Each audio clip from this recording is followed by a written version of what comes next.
these two guys and the one in the past. We have to be more diverse. I really believe that. Not just the diverse. I don't mean by color of skin, race, all that, but make our talent 360 degrees. It's such a social platform right now, not just on the air. I thought what Craig said about having your host after the 4-hour show is over.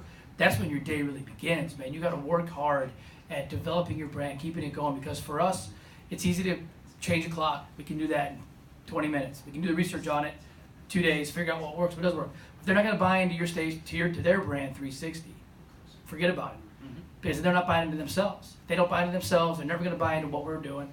We want to get across. So we got to really push that, man, and not be afraid to challenge these guys to be better hosts and to really speak upon what I think a lot of the guys said was speak to the listener. Find out what they want to talk about. Talk about it with them. Don't just talk about what you want to talk about every day. Find out the pulse of your audience and challenge them, engage them, and make them better. DiGiacomo Squared. First off, I don't envy any of you guys.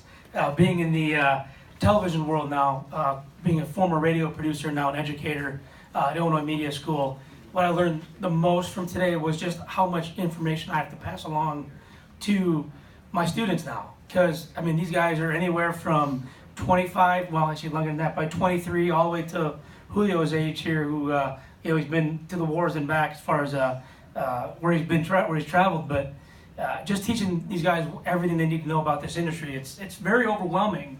So you really got to narrow it down. You got to really have them get a central focus on what they want to do. Do they want to be a host on air? Do they want to be in the production side? Do they want to be in the programming side? And it's very hard for them to make that decision.